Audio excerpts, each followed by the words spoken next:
WFO Radio.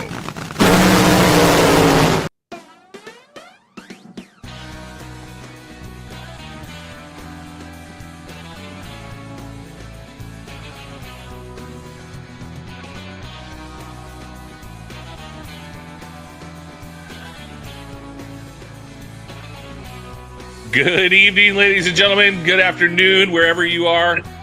Hey, Matt, you're a tattletale. Matt in the comments. Hey, it's my fault we're late, but we're uploading some high quality content. So no one likes a snitch, Matt. We love you being a listener, but no one likes a snitch. Yeah, look at that. Look at this guy. They're 3 minutes late, Joe. By the way, Joe sent a text. Question mark? We're coming, Joe. Hang on. We just decided to just not do it. We just F it. We're holding out for more money. Yeah. We're going to hold out for more money. It's live podcasting, or else whatever you want to call it. There we go. Pals, sunscreen, ping pong, whatever. Hello, Jason. Is. What's up, Elon? How are you? Nothing like just starting the show just attacking the handful of people that were trying to get to watch the show. Right? I love it. Hey, we have no problems ripping people left and right. Yeah, so it's another Wednesday and we're live. I love it. Yeah, of course. We're trying. Listen, again, life happens sometimes and we got to make adjustments, but listen, we're going to try and be live every single week. Yeah, and life's a drag, so we're sorry we're 3 minutes late. That's a first world problem. Yeah, it's a drag. Life's a drag. Hello, welcome. So anyways, how's it going, Elon? Did you have a good weekend? No drag racing this weekend? Did you have no drag racing. Father's Day. Got to see both my kiddos, all three of my kiddos, my wife or my daughter and her husband, and then my son. And we went up there and barbecued. And, my son-in-law, my wife married me and I cook everything basically. Okay. My daughter cracked that code, married a great guy named Adam, cooks everything. Also cooks with the same mindset that I do, which is if there's 7 people coming over, I might as well cook for 30. Sure, of course. He had the biggest bowl of macaroni salad for 7 people. It was spectacular. That is awesome. I'm trying to think what I had for Father's Day. Oh, you know what I had for Father's Day? Shrimp and grits. Oh, see, we're going to Charleston for 4th of July, and I'm going to eat my weight in shrimp and grits. I love it. Yeah, you have to. It's so. My wife found a recipe that's so good, and that's like the most southern thing she makes. Right. That sounds very rednecky. It's not redneck. It's fantastic. No, it's culinary South right there. It's so good. Yeah. I did absolutely nothing that entire weekend. All I did was watch U.S. Open. Same. That was so good. How big of a fan of JJ Spawn are you? Listen, when he went up, when he was 4 under after Thursday, I'm like, ooh, okay. And then I'm like, oh, here comes Adam Scott. Okay. And this is just me. I like people that I know that are in the top 10 and battling. And JJ Spawn's off the radar. I'm like, I know he's one. I was really nervous because I looked at the leaderboard on Saturday and Sunday because I didn't start until the weekend. And I was like, I don't know any of these guys. This is going to suck. Yeah.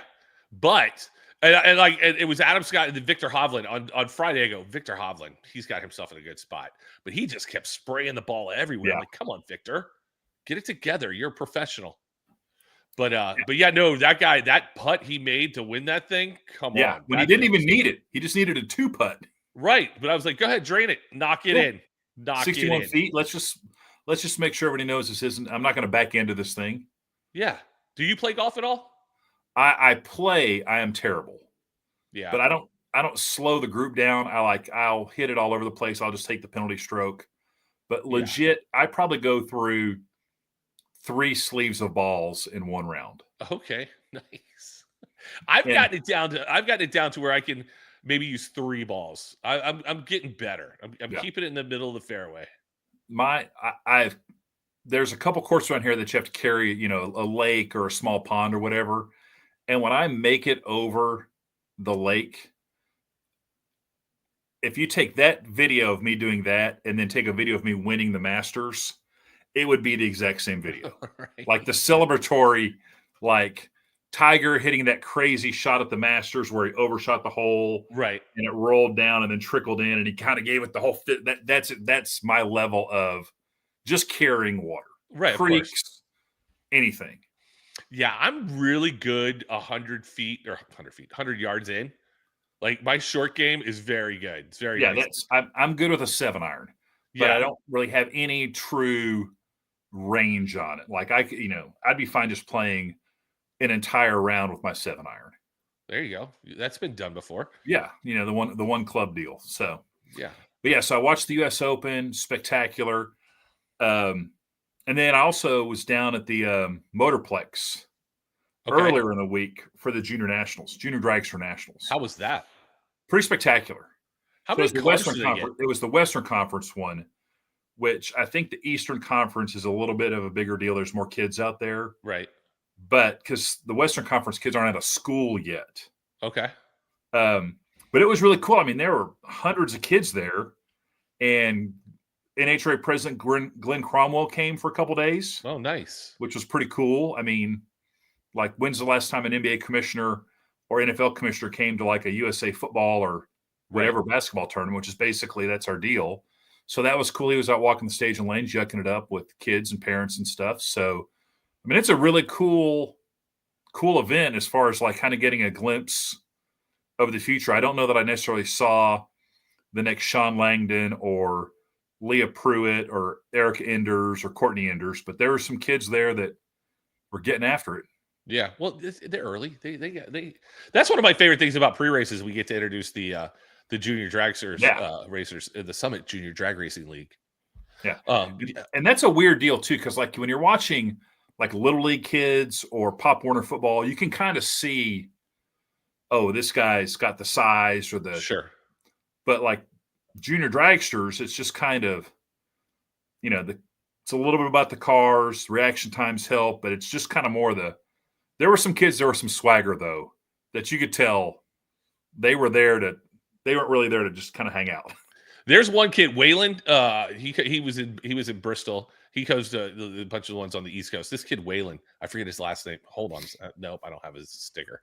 But Wayland, he makes me laugh. He walks that track like he owns that track. And Yeah, I go, Wayland, pump the brakes, man. You're not. I love that. Cool yet. Does he walk in doing the Larry Bird? Which one of you MFers is coming in second? Right, exactly. He does. He's got that type of energy. And this kid's maybe 12. He might not even, yeah, he's probably 12. But he's great. Is there anything better than the cocky 12 or 13-year-old kid? Nothing. Boy or girl, just the added so great. Yeah, my kid. So my kid right now, they left this morning. I was up at 4:45 to take my wife and my kid to the airport. They're going to Nashville. They're in Nashville right now, and they're there for the MLS Next big tournament. They've got all the big kids were playing this past week, and now the U14 and U13 are there playing this weekend. And my 14-year-old, he was a little cocky, a little POS. That kid, he would run by kids that weren't good. He's playing better competition now. So These kids are there, these are all really good kids, and they're going to be the next ones. They're going to college, they're going to go into the pros. And so they're out of the club ranks. But when he was playing club ranks, this kid would run by, he would like make a move on some kid, and he go, you're just not that good. You need to stop. And then his obnoxious father, like, because the parents, there's soccer parents who just got that know just to sit there and just, okay, good job, yay, all right. But then there's the football dads and the baseball dads that are playing soccer this offseason because football and baseball aren't playing, and they're the ones yelling at the kid, come on, ref, what are you doing? That kid's fouling everybody. And they just yell and scream. And my wife's the worst one out of all of them, because if she heard, my kids played a game this past weekend, and there was a kid named Bentley on the team. Well, my wife hears, good job, Bentley, good job. And my wife's like, that's right, Bentley, you keep going. And she's now cheering because she just heard Bentley. Right. But yeah, my family's like, we're menaces on the soccer field, but I don't say a word. I don't say a word to anybody. I help the referees that, like, oh, that was offsides, Mr. Referee. Well, missed that one, Mr. Referee. Mr. Linesman, you going to call that today? And, but my kid, I taught him, I said, listen, when the parents start getting on your case, they're going to get on your case, and they're going to, because you stand out, you're that good. And if you make a mistake, they're going to just be on you. And when they're on you and you're winning, you just run by the dad who's been just giving you a rash. You know what? Just go scoreboard. Yeah. And just run by. Go scoreboard. Just want to let you know, the scoreboard's at the south end of the field in case you guys were looking for how much time is left and what the update is. Yeah. Did you see we've got 7 on your 1? Okay. Yeah. Yeah. So okay. our kids were swimmers for a while, and then Nick swam in high school, and we had a little club, the swim team dads. Right. So Abby, my daughter, designed a T-shirt that just said STD, huge across the chest. And then in the letters it said swim team dads, and then on the back it said, I think it said, our best swimmers became great swimmers. And she had balloons on the front that looked like sperm. Oh my God, that's awesome. So there's like 5 or 6 dads up there all wearing these STD shirts. And from the pool deck, you're not really sure what exactly is going on. So we'd get like other teams would complain about us, and we would just be that's fantastic up there raising all kinds of heck. Yeah, that and you can always tell on soccer teams, like when the teams that come, that the parents are wearing their kids' jersey, or the parents have made jerseys with their kids' names on it. Right. Like Shane's mom, number 19. Hey. It's like, come on, move along. That was big. That was a big fundraiser for us. So, but I think it's also like switching it over to the drag racing side. Like the junior dragster parents they seem to be on their best behavior. Well, yeah. I mean, listen, that's not always the case. Like when I worked at the Motorplex, we had some junior parents that were bonkers. Like, they thought it was the world final round, Doug Coletta versus Leah Pruitt type situation. And they're the ones that didn't read the rule book, and they're the ones. Yeah. Oh, my kid, what happened there? I love when any competitor comes into the tower in race control, and they start complaining, and the powers that be that are in there, they're like, "Did you read the rule book?" And that just shuts people up all the time. Yeah. Whatever it is. Hey, did you read the rule book? That's not what it says. Oh, yes, it does. Yeah. Here it is. And they pull out the rule book. Where'd you get that? Oh, you can get them online. That was one of the great Billy Meyer stories, that when he was racing and they were racing in Baton Rouge and there was some discrepancy, and this is like Division IV, old school, real. I can't think of the Division IV director's name, but Meyer went up there to, he was complaining about lane choice, and he went up there to talk about lane choice, and the division director threw him down a flight of stairs. And he came back to the pits, and he's like, got a bloody nose and stuff, and he's like, yeah, we don't have lane choice. That's great. Well, speaking of rule books, yes. As we left this show last week, we had a phone call from Miss Erica Enders. Erica Enders called in, called me to ask my PR opinion on what to do with this whole Tiregate situation and that whole deal. And my professional PR advice to her was, put it behind you, focus on kicking everybody's ass, and just basically make the world uncomfortable when you guys, Bristol was a bounce back event for them a couple years ago. Bristol this year, they're just going to hunker down and use this as motivation to get better. But that was the gist of that. So, but it's been a kind of a continuing thing is the NHRA picking on elite? Right. Is elite really bending the rule book? But you look at sports now, it's bonkers. Yeah. You see teams, pushing the limits, in every form of motorsports. So I think that just, again, shows how seriously we're taking it, I guess. Well, it's like Al Davis said, if you're not cheating, you're not trying. Right. And I'm not saying they were cheating. No. There's a gray area. Yeah, that's the thing is, when I promote Drag Race Bracket Bonanza, I drive Evan nuts because I'm out there doing all kinds of things in the midway, trying to get the word out there, handing out flyers, putting QR codes places because no one said I couldn't. Right. And then Evan's like, this is like the early days of Drag Race Bracket Bonanza. Like I went to all the souvenir trailers and was like, hey, I've got a little QR code. Can I just put this on your counter when people check out? And like the first 3 souvenir trailers were like, oh, that'd be fine. No problem at all. And the fourth one was like, yeah, I don't think you can put that on there. I think NHRA has to approve all that. So then I call Evan, and Evan's like, yeah, you can't do that. But let's talk about an option. He was always open to what did work. But they don't want to become the Wild Wild West. No. And listen, it really shouldn't be, but no. Listen, But, you have to ask for forgiveness sometimes. yeah, for sure. And that was like, it seemed like every other race, like we did in Epping a couple years ago, they did the NHRA live show, and I made posters like College Game Day.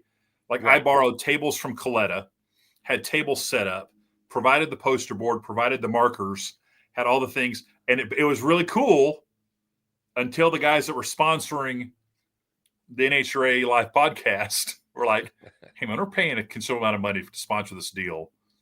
This guy can't just ambush us. And I was like, okay. But I got one show out of it. You and got it was one out really cool. of it. And it looked great. You know? It looked And great. it looked great. And it was cool. So, but again, that's just the whole thing with the lead, I think is going to just, it's sad to me that they're not racing in Richmond this weekend. Right. Because I think there's going to be enough space now that it's all just going to die down. Yeah. But if they were back in Richmond this weekend, yeah. I think it would be spectacular. Yeah, I agree. And but listen, I'm on the. Again, I'm not the biggest race fan in the world. I mean, I am, but it's like, all right. I'm not going to live and die by tires and stuff like that. I just want to see who wins, who loses, who's going to win the championship, things like that, and just go from there. This is something Elon and I were talking about pre-show. Yes. What do you think of the Dodgers ownership buying the Lakers for a record-breaking $10 billion? Spectacular. Yeah. I just think that, first of all, I think it's very funny that the Celtics got sold a few years ago for $6 billion, and they're in this constant head-to-head battle with the Lakers. And then a few years later, the Lakers sell for $10 billion. Yeah. So the Lakers, all the Lakers fans are like, our team is almost twice as valuable as the Celtics. You guys have these championships. We're worth more. Well, and like I saw a stat on ESPN before you got on the air. Since 1979, when Jerry Buss bought the place, yeah, they've got more championships, they've got more MVPs, they've got more wins. So they're first in all the categories. I mean, you can't help but say that those guys were. And it's LA. Money. And it's but LA. Now think about the synergies you could potentially have between the Lakers and the Dodgers, right? With the same ownership. Now, that could be a good thing and a bad thing. With maybe we only need one PR department, or maybe we only need one accounting department. But just the ability to season ticket holders, promotion TV rights, right? Over the air stuff will be pretty spectacular. But yeah, $10 billion. So if the Lakers are worth $10 billion, right? What do you think that means for the two other major franchises, the Yankees and the Cowboys? Are they $20 billion? Oh, wait, I think 50 for the Yankees. I mean, 50 billion. I mean, that's the Yankees are like the Manchester United is the biggest club in the world. Real Madrid, biggest club in the world. Right. I couldn't even fathom. The Cowboys are the biggest one here in America. Right. And just the stroke of the NFL. I mean, if the Cowboys have to be upwards to 100 million. Has to be with the TV rights, things like that. Yeah, I mean, Jerry Jones would never sell it for less than that. No, but I think when Jerry dies, I think his family will try to keep it going, but it'll be kind of the same, right? Genie bus. I mean, again, you got 3 or 4 kids roaming around. Jerry's the glue that holds that whole thing. Genie Bus has done an amazing job leading the Lakers, right? As a second generation person, but it's just, and Stephen Jones and Charlotte Anderson Jones, or we got good head on their shoulders with the Cowboys. But yeah, $10 billion. That's insanity. I mean, listen, when the lottery gets up to like $1 billion, ooh, I'm playing. Let's go. Oh yeah. And in my head, I'm going, all right, so after taxes, that's like $400, almost $500 million. I'm like, I'm paying off everything. I'm like, all right, what am I going to spend my money on now? And you don't need that much. I love that. I just watched that movie, The Gambler, one of my favorite Mark Wahlberg movies. Oh, okay. With John Goodman, where he's basically a college professor that's also a gambling addict. Right. And there's a great scene with John Goodman. And he's like, you just want to get to the position where you're just basically going to say, F you. Yeah. And he said that basically that's like $4 million. Yeah. You have $4 million, F you. Yeah. Buy a house, have a decent car, have money in the bank, F you. No, there's just F you. That is a great scene. Yeah, but it's spectacular. So So Nose for Nitro, I think it's spectacular, and I'm just curious to see. It's still pending, but I mean, if they're going to go public with it, I'm sure it's going to happen. Well, and also we were saying earlier the Lakers movie or the series on HBO was great because, I mean, if you remember, Jerry Buss didn't have the money to pay for the Lakers, and he was just wheeling a deal, misdirection and everything over here, and $10 billion, that's a lot of money to just and he got it for 67. He got it for 67 million or something. Yeah, less than 50 years ago. So if you could have an investment like in your lifetime, you put $1 million, you turn $1 million into $1 billion. That's just nuts. Yeah, it's crazy. I love people who can make money. But I love that. And I love that about, sports and how the whole thing is all intertwined. And unrelated to that, where I was going to go with people talking about racing before we jump to that was how cool was it to see Dale Jr. on his podcast giving some mad props to Tony Stewart. Have you seen that clip? I have seen it, yes. Of just like, I guess he went with, did he go with Cletus McFarland or something in some drag truck or something? Yeah, it was one of Cletus's trucks, and he went and did that. And did you see the one where he was talking to Kevin Harvick? And Kevin Harvick was that's what you're talking about, yeah. Kevin Harvick was just like, dude, that guy's awesome. I mean, how can you not? Yeah. And then with Dale Dale I thought Jr. that was cool to just see. That's kind of the Tony Stewart effect. That love him, hate him. He's got other people talking about our sport in an incredibly positive way and giving us props of, hey, man, this isn't that easy. It's not just, you get in there, you're along for the ride. Because, I mean, Dale Jr. is a guy that's got some skins on the wall and he's got, accomplished driver and stuff. So that was pretty cool. So I think I'd love to see, more stuff like that because I think that'll just make people want to watch it on TV and check it out. We're on Fox this weekend, which is cool. Oh, that's right. So that'll be good stuff. Well, going back to all of that and talking about JJ Spawn, who do you think is our JJ Spawn? Somebody who's coming out of the woodwork and he's won a couple things and that could be that guy that hits the big time. Well, I mean, JJ Spawn really, I think had won like one tour event like 4 years ago. Yeah, the Bolero Houston Open. That's what everybody wins. Everybody wins. Real suspect. I mean, that's. I mean, I would say the only one I can think of most recently is like Bob Bodie winning. Yep. But since then, it would be. I mean, I think it would be Joe Morrison running for Paul Smith. Okay. Or Buddy Hull a little bit with Jim Dunn, but Jim Dunn, I mean, that's an accomplished team. They just haven't been running very good lately. Sure. What about Spencer Hyde? That kid's he's getting ready to pop. He's getting ready to pop, but that's more of like a legacy team, and he's got some skins on the wall from the pro mod world. Right. And I'm thinking of, the JJ Spawn guy last year he made $860, not $800,000, like less than $1,000. So that's to me is just like a Krista Baldwin. That's when Krista Baldwin wins her first race, that's the level of someone that's been grinding, putting it together, doing it. I think Krista Baldwin would be my final answer. That's a good call. Yeah, no, and she's got all skin in the game. She is ready to go. She's running that whole deal, and but that would be like she catches lightning in a bottle, and her 60-foot putt to win the race would be hole shotting Justin Ashley in the final round, right, for the win. I mean, that would essentially be what it was. Yeah. Yeah, it's gonna be fun this weekend, and seeing everybody out there and doing that whole thing. We'll get more into that here in just a little bit, but let's hear from some of our sponsors, shall we? Let's get some money. Let's get some money going here. Drag racing fans, check out Drag Race Bracket Bonanza. It's the free, family-friendly fantasy bracket game. Now, after final qualifying at every national event, you can fill out your bracket for all the pro classes. It's free, easy to click on your picks. If you need some help, just hit the randomizer button to fill in the blanks. It's for fun, stay engaged, and pick your winners today.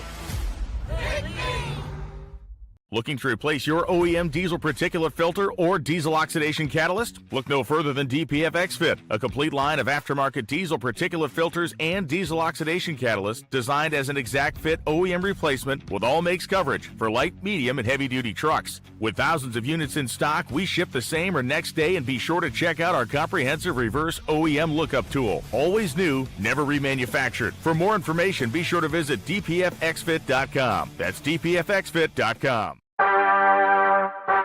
Redline Oil, formulated to win, proven by me. Redline Oil, formulated to win. Formulated to win. Formulated to win, proven by me.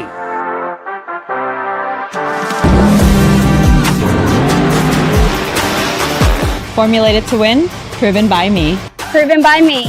Proven by me. Redline Oil, formulated to win, proven by me.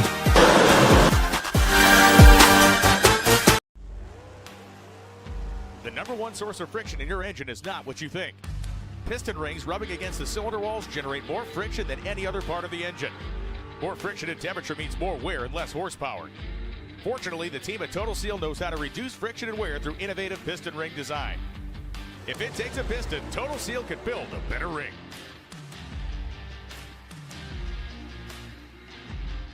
And we're back. All right, Elon's answering people in the comment section during the commercials.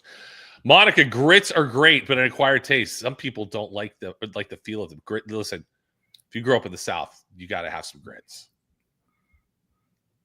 I mean, what are we talking about? Yeah. All right. So Derek also chimed in with that song from the Redline Oil. That commercial just gets me fired up. Yeah, so go. Joe sent me like new commercials, and it says lower volume red light. I'm like, dude, that thing was just as loud as the first time. I don't know what he's talking about. I mean, listen to this. Redline Oil, formulated to win. That is too loud. No, that's the lower. The previous one got your attention. Yeah, that's true. It was built for people that were going to get it from their computer or whatever. Hey, I know you guys don't want to listen to the commercials, but guess what? You're in the kitchen. What? I don't care if you're going to go do laundry. You're still going to be able to hear it over your dryer. Oh, that's great. Yeah, Monica, listen, we'll make you some grits, and you'll be like, okay, I might eat with that. I'm telling you, Monica, it's good stuff. Where are you from, Monica? Tell us where you're from. Yeah. Monica, I think she's a Northeastern person because I ran into her in Reading. Yeah, I was going to say, she definitely has. And her tremendous son, AJ. Yeah, Monica, guess what we don't want to eat? Scrapple. How about that? Yeah, Scrapple. Yeah. We'll trade you Scrapple for grits. Although I have tried Scrapple, and it's not horrible, but when I heard what was in it, I'm like, ugh. Yes, with AJ. Right. Very good, Monica. Thank you for being here. You have a new gig. I do. And it is incredibly interesting. So it's a driving gig. Yeah, it's a driving gig, which I'm like, I was like, all right, let's do this thing. That's not Uber. No, it's not Uber. Nope. So like back in November, October, November, I was like, man, I gotta get a job. Because for my entertainment company, I might personally work 7-8 times a month. And that pays the bills. We're good. I mean, baby. Listen, I got a gig. Listen to this story. I have an event where I'm gonna be reading trivia questions in a trade show booth for 2 days. I'm making $2,800, and they're 6-hour days. Okay, that's the stupid charmed life Jason Logan's living. Logan Mania. Yeah. But there's still 22 more days in the month that right. My wife's like, she's like, you better go find a job. So I've been applying all over God's creation, and I even thought about maybe I'll go work, see if I can hit up Evan for a job. I'm like, nah, we're good with that. I'd have to do 14 jobs and have to answer emails while I'm DJing on Saturdays. So can't do it. So I was like, my kid calls. He's like, hey, Dad, he's looking for a job too. He's 27 with a master's degree, and I'm like, all right, you need to find a job. You spent money on your degree. He's like, well, what do you want to do? And I go, you know what? I kind of just want to drive pontoon boats at Disney World and take people back and forth and just drive boats. And I was like, I love the water. Who doesn't like being on the water? Driving people around. Hey, how's it going? How's it going? So 30 minutes later, he sends me a post for a job at Disney Springs. And I'm like, okay, well, that's not really what I thought, but okay. So he sends me this thing, and this is what I'll be driving. And actually, I drove them today. You'll be like, what the heck are you doing? Please hold. Please hold for the show. Look at that thing. Now, do you wear the captain's hat? I do. I get to wear the captain's hat. It has been ordered. They fitted my head yesterday because I have to order these things. The captain's hat. Oh, it's a custom hat? Yeah, it's like what they give like people in the Navy. And so it's a fitted hat. I don't want to say that's stolen valor, but kind of lining up what you're doing here, driving this. Right. Yeah. So car. So yeah, it's an amphicar. It's an amphicar 770, and the 770 stands for it goes 7 knots in the water and 70 miles an hour on the land. Really? Yeah. So this thing, they're old. They were built in Germany. Listen to me. I'm 2 days in and I already know about this thing. They were built in Germany between 1960 and 1967. Presidents who've owned them. You ready? Jimmy Carter owned one, and Lyndon Baines Johnson owned one. I think it's cool. Yeah, dude. Let me tell you something.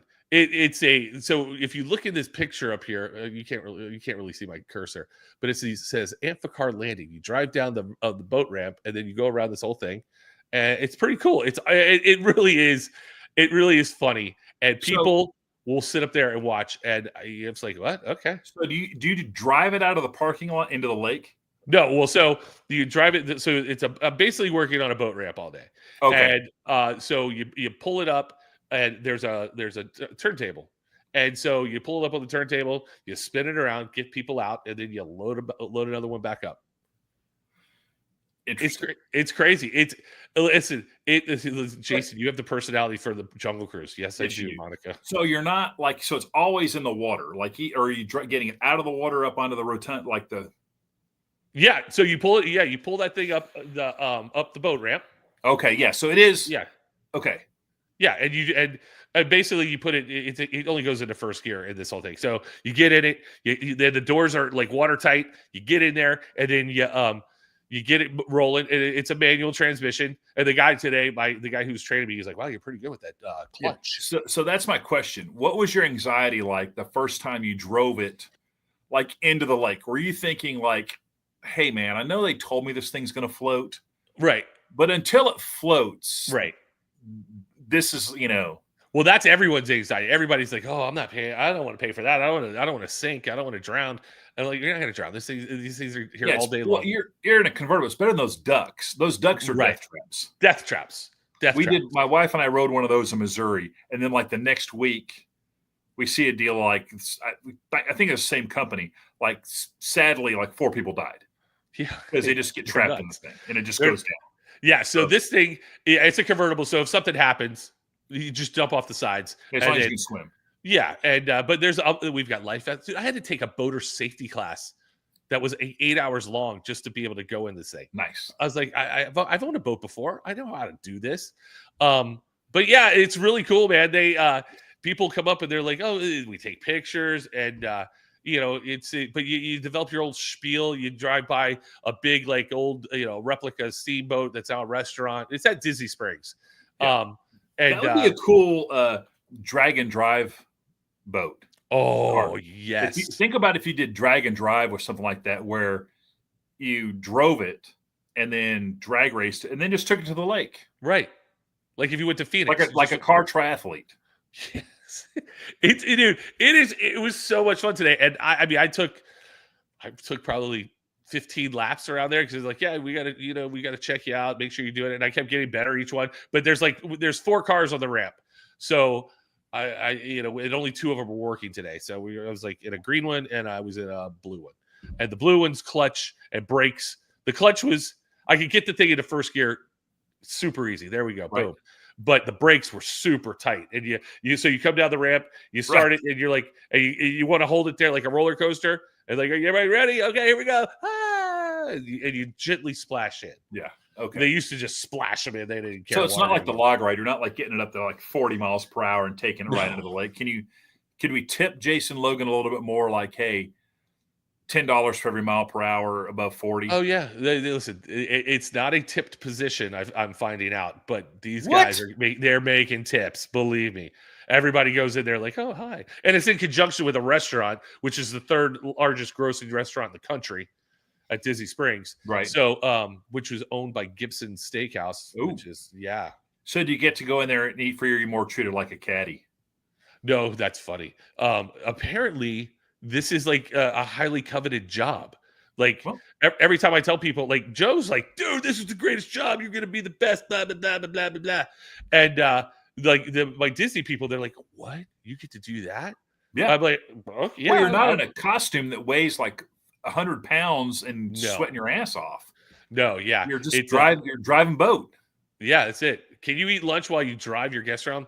Unfortunately, no.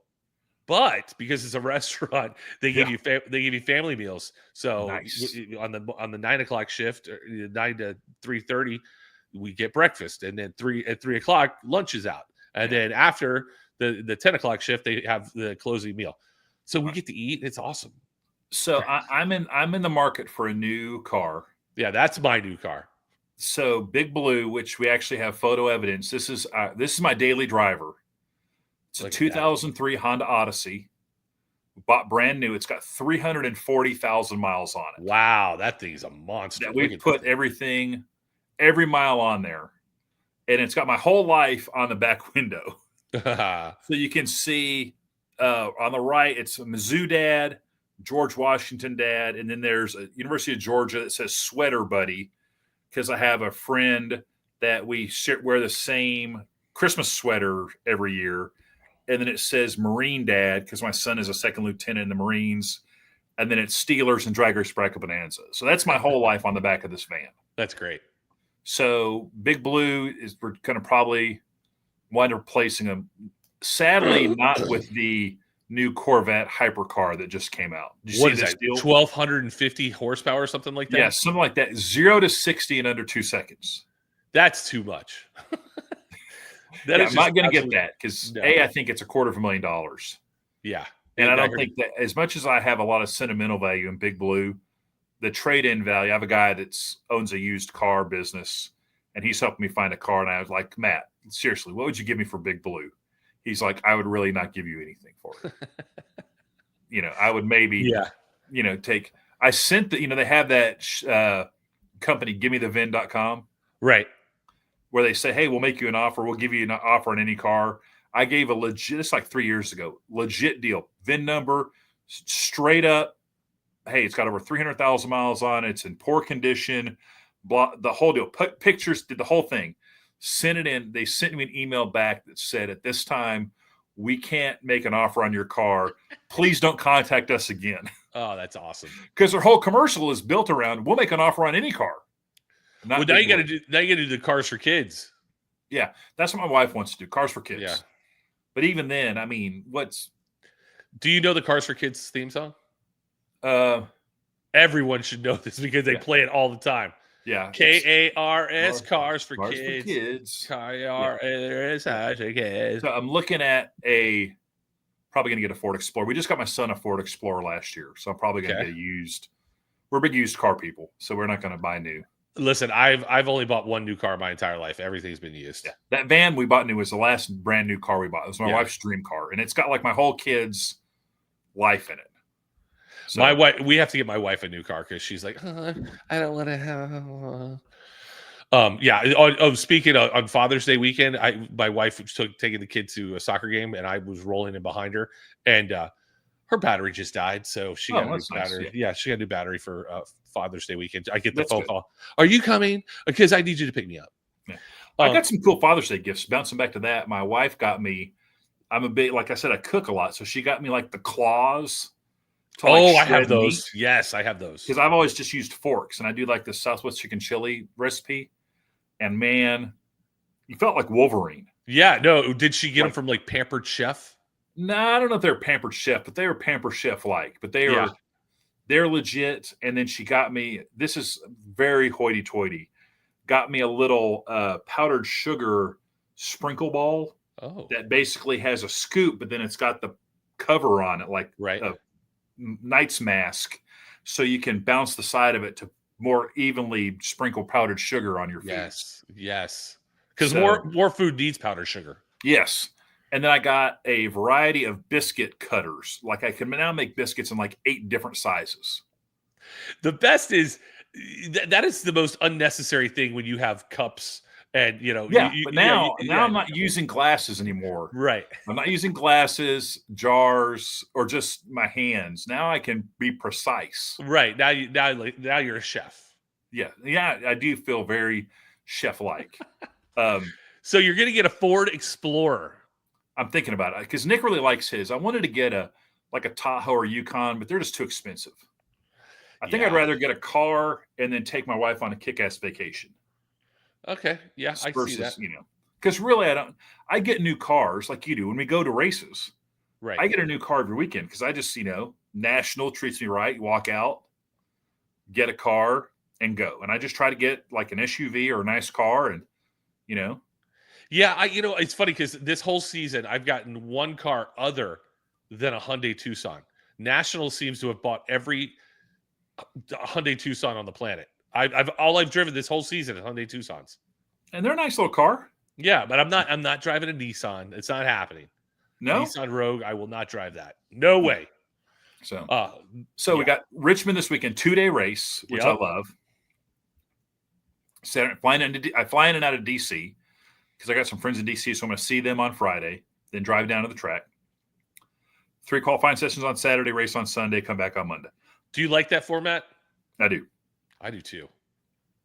I love it. Now, Seattle does the one night run on Friday and then 3 runs on Saturday. Yeah. But I like just a 3 on Saturday and then race on Sunday. Yep. I do too. Baller. But that'll be good. But here's the other big dilemma is it haircut time? It's super long and it's starting to bug me, but I don't know. If I don't get it cut till tomorrow. If I don't get it cut tomorrow, it won't be happening until after Norwalk because I come back from Richmond on Monday and then leave Tuesday morning for Norwalk. Do you go to the same person? Give your own barber? Yeah, there's a young lady up the street that's a hair. I actually have a hairstylist, Jason. Nice. I like that. Having the same lady cut my hair for like 4 years now. I had the same lady cut my hair for 4 years, and she was by my office, and I stopped going to her during the pandemic because I was like, I'm not going to my office. What am I going to do over there? And she was awesome, but she was a little expensive. It would cost me $60 to get this. Oh yeah, I'm hovering around 30, and I kind of feel like I'm supporting the small business owner. Yes. So my guy, I go to Mike the barber, and he gives me a fade now, and I'm like, okay, cool. And he's $30, and it's listen, I live in Florida. Every barber in here is Puerto Rican or they speak Spanish. That's just what it is, and it's great because I've taken probably 5-6 years of Spanish, and I can't speak it, but I can understand it. Yeah. And so they'll be talking. I'll start laughing like, and Mike will be like, "You understand what we're talking about?" I go, "Yeah, I understand." Yeah, I do. Yeah. But he's $30. How much do you tip your girl? Let's see, it's 30. I guess like 20% because I usually play 35, 36. Yeah, I'm a classic over tipper. I give this guy I pay him $15 a tip. And then at Christmas time, at the end of the year, I gave him like a $75 tip. And I was like, no, yeah. See, I don't really do a Christmas tip line. Maybe I should look into that. But yeah, there's some things that I over tip for, but there's other things that I have no problem at all when they flip that screen over on me, just doing no tip. Oh yeah, no. I'm not tipping on like Starbucks or things like that. Not happening. Now I will tip bartenders pretty well because I feel like I'm paying for conversation. Correct. And for speedy drink delivery. Yes. Because when the bar's packed, if you're tipping, then they're coming. I got to cut through the swath of beautiful people. And bartenders realize, okay, this guy's going to tip me well. Right. That. And I also, have you tried this move at the airport? When I have a little distance to go and they have like the 6-seater American Airlines concierge key golf cart, sliding that guy $10 to drive you to the other side of the airport. I have not done that one, but that is a go-to for me. I just tried that once on a flyer because I really was kind of in a jam. And I was like, hey, man, I got to go like 20 gates. Here's $10. Can I just hop on and let's just go? And he was like, hop on. And now that's like, if I can tell, like on the map, I got to go a bunch of gates. I just come out and look for the cart guy. Yeah. And I'm just like, here's $10. Just because I will never run through an airport now. No matter what. No. I'm not OJ Simpson through an airport. No. And for those of you that are maybe young, that doesn't mean I'm going to murder 2 people in the airport. Back in the day, OJ used to do Hertz commercials where he would run through the airport for Hertz cars. And he would hurdle like chair banks. Yeah, he would hurdle the chairs. It was so crazy. But yeah, so I will not. I see people running through the airport, and I'm just like, no. Yeah, no, I'm right there with you. Back in the day, we used to tip the bell guys right out front. Like if we were late, they would be. We're like, hey, yeah, man, there's $20. Can you get us to the front of TSA? And he'd like, excuse me, coming through, blah, blah, and he'd like zip us right through there. And you could feel people's eyes burning in the back of you. We've been waiting here for 45 minutes. And you guys just like, hey, man, those sky caps were not messing around back in the day. Yeah. Can I tell you my most insane TSA story real quick, since we'll touch on TSA? That'll be a big component of Life's a Drag, TSA tips. Yes. A couple years ago, I got a brand new driver's license, and like right before the Mile High Nationals. This was last year. The last year we had the Mile High Nationals. Took my new driver's license to Denver, and somehow managed over the weekend to lose the new driver's license. Oh no! So now I have to fly home, and the Denver airport is notoriously terrible. So I basically kind of weasel my way to the front and find a TSA person. And I'm like, hey, I lost my driver's license. What do I do? And shockingly, it was actually, I had all these credit cards and my bank card. And like I actually used my NHRA hard card that had my picture and my name on it. And I had all these things that they basically were like, okay, stand here. We're going to go through your stuff. And then we'll get you. And it was actually faster to do that than historically going through TSA pre-check. So I actually went through the line faster without a driver's license than with a driver's license one time.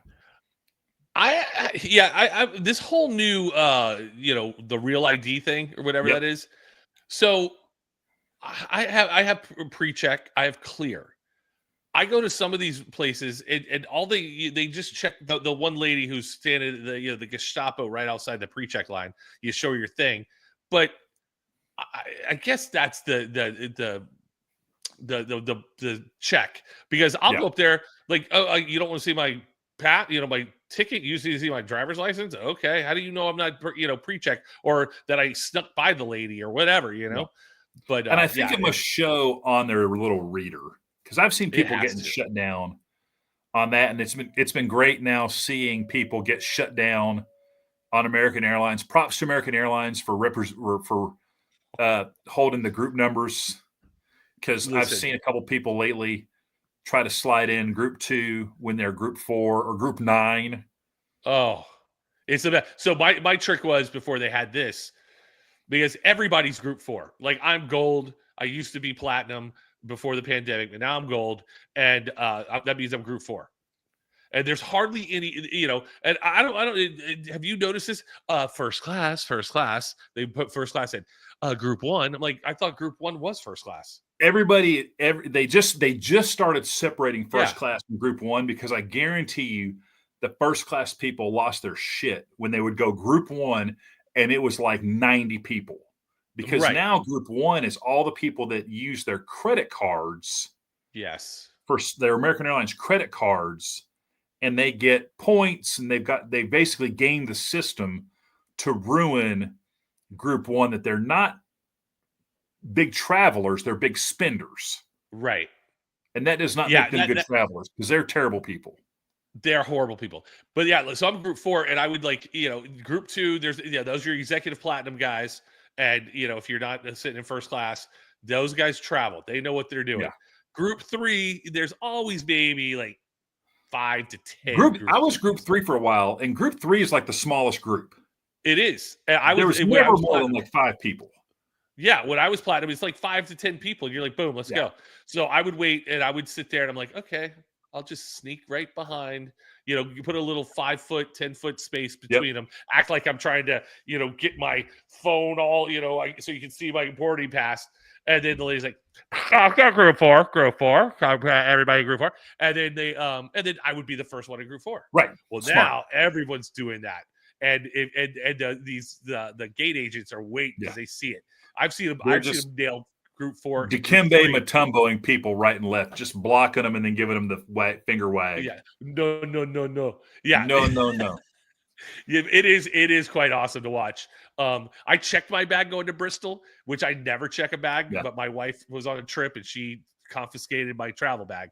And I was like, you know what? I could care less if I get on this plane in group 4 or group 9. I don't care because my seat's going to be sitting right there. Yeah. So that was. I'm checking a bag for Cleveland. A little nervous about that. But yeah, the Cleveland airport sucks because the rental car place, you got to get on a bus and drive 45 minutes. Get on a bus and go all over to Creation. So, but that'll be good. So, this week I'm flying in and out of DC. So, do you have any good? Do you like DC? Have you been to DC? I love DC. That's like one of my favorite places to go. I love it. If you haven't been in a while, I was there in March and everything's under construction. Everything's under construction, but everything's open, which is great. And my wife grew up in that area. So imagine growing up in that area and like your museum trips were to the Smithsonian. Yeah, it's so good. It's so good. There was a place, my best friend in high school, his grandfather used to be the curator of Arlington National Cemetery. Ooh. So yeah, he had a great job. So he passed away.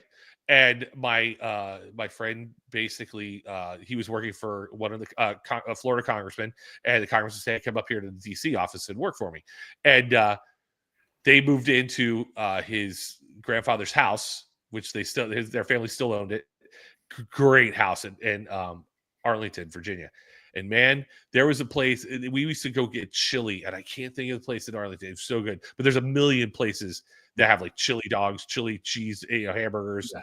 So my good. Chili. Son Nick went to George Washington, so we would go to DC like 2 or 3 times a year, and he found this kebab bazaar place in Virginia, and it was straight up legit Persian food. And like every time we went in there, we were like the only Anglo people, and he still gets like mad respect from the owners. Like when he comes in there, the owner's like, "Nick," big hug, sit down. It's just hysterical.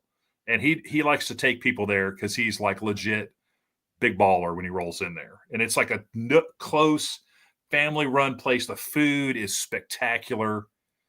And that's a really good place.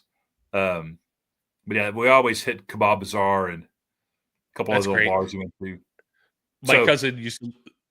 My cousin used to live in Chevy Chase, and he had their favorite place to go was a Persian place, and it was all kebabs and rice and the tandoori stuff. Oh, it was so good. So we always used to eat that too. We would go up there, like when I'm trying to think of what the reason was, but we went up there and we would go to the Tombs, which is a bar in Georgetown, which is actually the bar that St. Elmo's Fire was based on.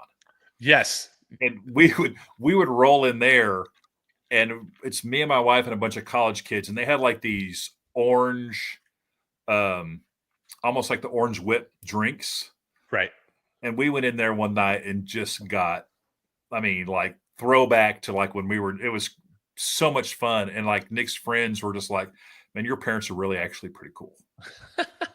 There's those stairs from St. Elmo's Fire that they take you up the hill right there. Yeah. Put you right into Georgetown. Yeah. I spent an entire hockey season up there training the Washington Capitals little entertainment team. And it was, we were there in March, and I was there with we had a big family reunion thing. And I took my mom and my aunt, who are, in their 70s. And she's like, "You're going to be our tour guide. You're going to take us around." And I was shocked. I hadn't been there in a capacity like that where I was going to spend like a week and show people around in probably 25 years. And I'm going, My mom's like, "Do you know where you're going?" I go, "Yeah, you're going to go in the district."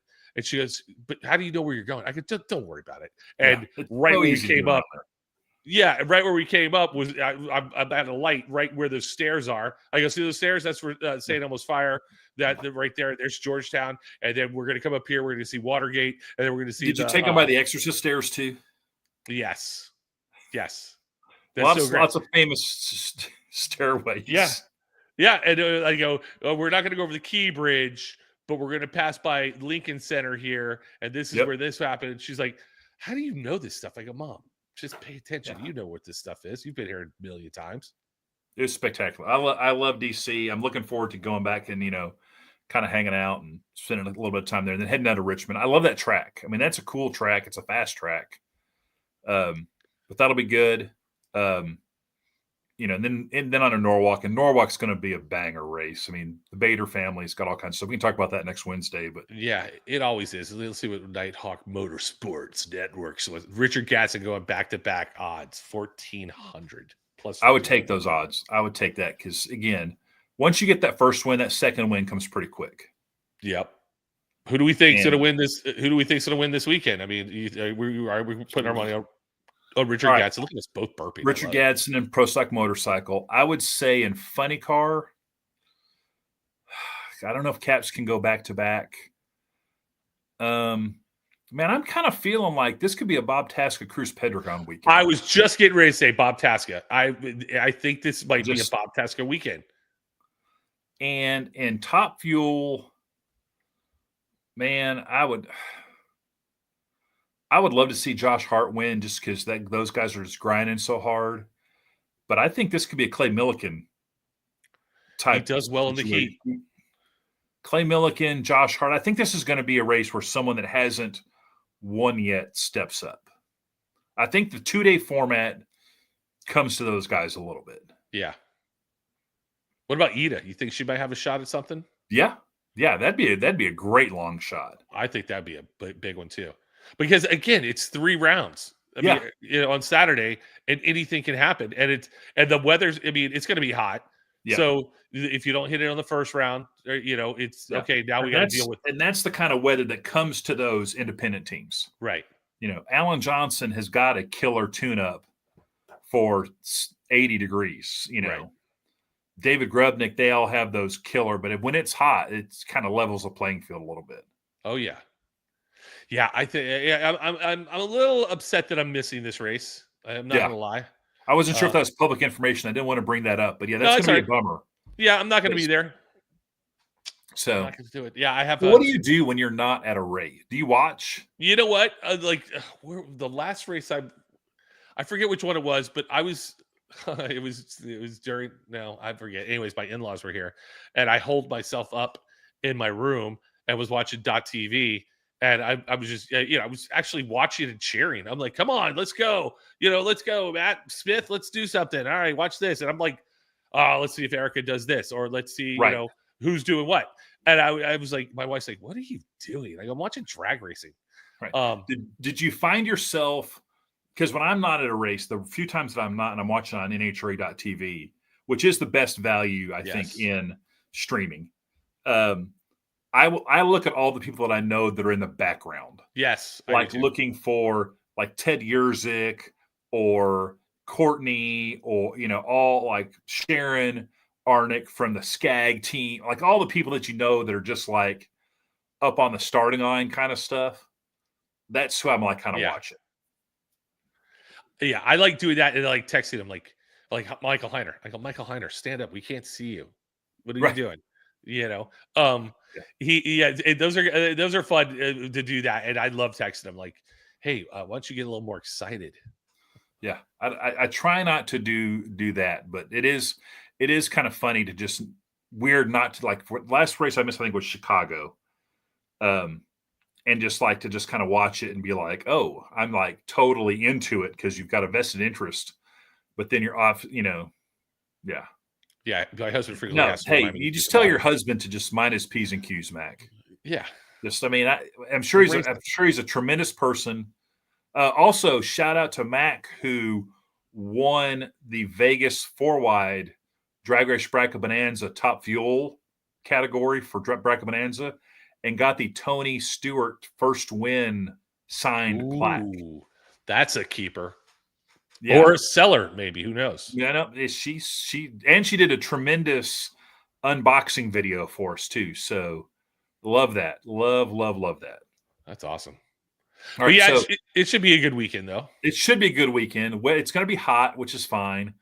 You'll be missed, but I'm looking forward to. I love back-to-back races, even though it's going to be wild. But I like that, and I'm looking forward to getting to Norwalk. Well, we can talk Norwalk next week.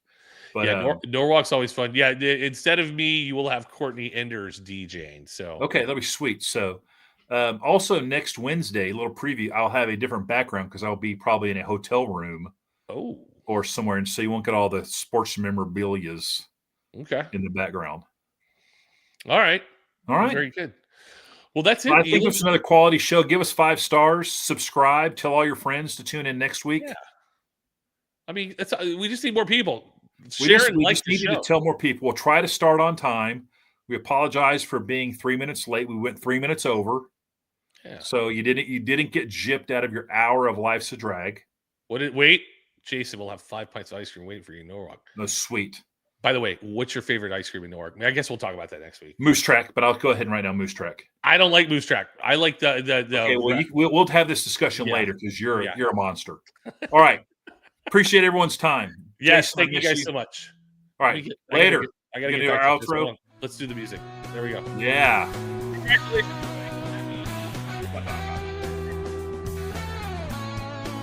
Okay, finals. Yeah. Watch. I heard none of that because the music was too loud.